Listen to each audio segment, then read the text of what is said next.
Hospitality industry और food market में इन दिनों खलबली मची हुई है और इस खलबली के केंद्र में है महाराष्ट्र कैडर के चर्चित आईएएस अधिकारी तुकाराम मुंडे। हाल ही में महाराष्ट्र में दो ऐसी खबरें आई जिन्होंने बाहर खाना खाने वाले हर इंसान को सन्न कर दिया।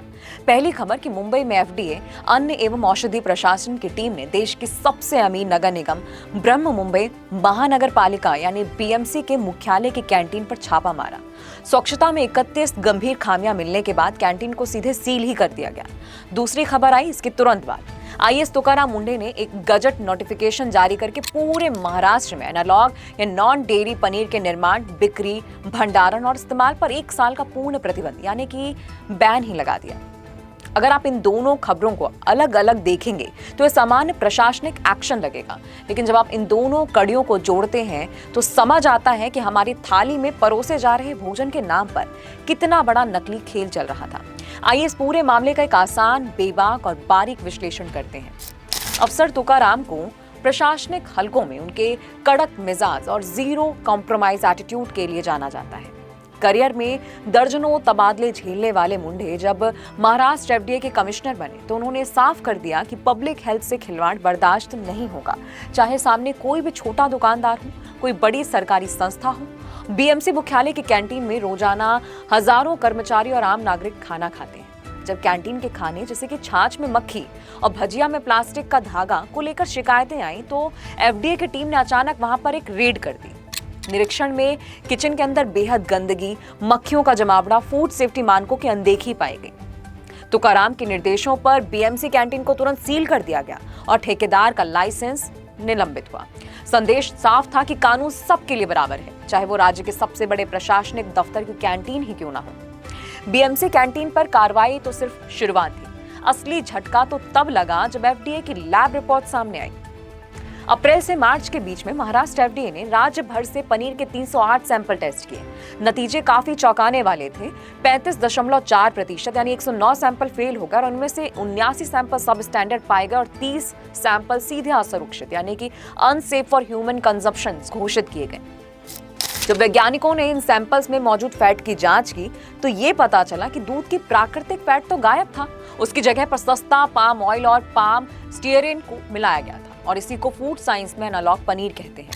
आइए असली पनीर बनाम एनालॉग पनीर का गणित समझते हैं। नेशनल डेयरी रिसर्च इंस्टीट्यूट यानी एनडीआरआई के विशेषज्ञों के मुताबिक एनालॉग पनीर मूल रूप से एक सस्ता विकल्प यानी सब्स्टिट्यूट था, लेकिन restaurants, street food vendors, cloud kitchen और मैरिज कैटरर्स ने इसे ग्राहकों को असली पनीर बताकर बेचना शुरू कर दिया। 150 रुपए प्रति किलो का नकली पनीर खरीदकर ग्राहकों को 400 रुपए प्रति किलो वाले कहाड़ी पनीर के नाम पर परोसा जा रहा है, यानी सीधा 200% से ज्यादा का मुनाफा। जब आप रेस्टोरेंट्स में पनीर ऑर्डर करते हैं तो आपकी सोच होती है कि आप प्रोटीन और कैल्शियम खा रहे हैं, लेकिन जब आपको एनालॉग पनीर परोसा जाता है तो आप असल में अपनी धमनियों में, अपनी आर्टरीज में जमा होने वाले पाम ऑयल को खा रहे होते हैं। हार्ट अटैक और कोलेस्ट्रॉल की बात करूं तो पाम ऑयल में सैचुरेटेड फैट की मात्रा बहुत ज्यादा होती है, इसलिए इसका लगातार सेवन शरीर में बैड कोलेस्ट्रॉल एलडीएल बढ़ाता है, जिससे कम उम्र में हार्ट अटैक और ब्लॉकेज का खतरा बढ़ जाता है। अगर मोटापा और मेटाबॉलिक सिंड्रोम की बात करूं तो सस्ते स्टार्च और केमिकल्स के मिश्रण को पचाने में पाचन तंत्र को ज्यादा जोर लगाना पड़ता है, जिससे कि शरीर में इंसुलिन स्पाइक होता है। अगर लीवर पर असर की बात करूं तो तेल और पानी को आपस में मिलाकर पनीर जैसी शक्ल देने के लिए जो केमिकल इम्पल्सिफायर इस्तेमाल होते हैं वे लंबे समय में लीवर को नुकसान पहुंचाते हैं। अब इन दोनों खबरों को मिलाकर देखने पर फूड सेफ्टी का एक पूरा खाका समझ में आता है कि बीएमसी कैंटीन सील करके एफडीए ने प्रशासनिक कड़ा संदेश दिया कि कोई कितना भी बड़ा संस्थान क्यों ना हो, नियमों से ऊपर नहीं है। जब 35% सैंपल फेल हुए तो समस्या की जड़ यानी कि रूट कॉज की पहचान हुई कि बाजार में पनीर के नाम पर तेल बेचा जा रहा है। फूड सेफ्टी एक्ट की धारा 30(2)(a) का इस्तेमाल करते हुए राजपत्र में 1 साल का प्रतिबंध जारी किया गया। ये बैन केवल बनाने वालों पर नहीं है, ये होटल, रेस्टोरेंट्स, क्लाउड किचन और कैटरर्स पर भी लागू होता है। अब कोई होटल ये कहकर नहीं बच सकता कि हमें तो सप्लायर ने दिया था। अगर किचन में एनालॉग पनीर मिला तो लाइसेंस सीधे रद्द होगा। अब आप कैसे पहचाने असली और नकली पनीर? जब आप बाजार से पनीर खरीदें या घर पर लाएं तो इन 3 आसान तरीकों से आप उसकी पहचान कर सकते हैं। पहला, मसल कर देखें। असली पनीर हाथों में मसलने पर आसानी से टूटकर बिखर जाएगा यानी कि क्रम्बल हो जाएगा। एनालॉग पनीर ये बहुत रबरी यानी कि रबर लाइक होगा और मसलने पर ये फैलेगा, ये च्युइंगम की तरह दिखेगा, बिखरेगा नहीं। आयोडीन टेस्ट कर सकते हैं। पनीर के टुकड़े को पानी में उबालकर ठंडा करें और उस पर आयोडीन सॉल्यूशन की कुछ बूंदें डालें। अगर रंग नीला या ब्लू हो जाता है तो उसमें स्टार्च, मैदा यानी कि एनालॉग मिलावट है। अगर रंग नहीं बदलता तो पनीर असली है। तवे पर भी सेक कर देख सकते हैं, यानी कि फ्राइंग टेस्ट असली पनीर फ्राई करने पर हल्का प्राकृतिक घी छोड़ता है और एनालॉग पनीर तवे पर अत्यधिक तेल सोखता है या अजीब चिपचिपी गंध देता है।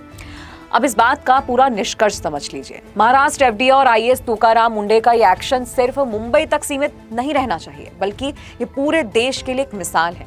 भारत के अनऑर्गेनाइज्ड फूड सेक्टर में जिस तरह से एनालॉग डेयरी प्रोडक्ट्स का धंधा फल फूल रहा है, वह पब्लिक हेल्थ के लिए एक साइलेंट किलर बन चुका था।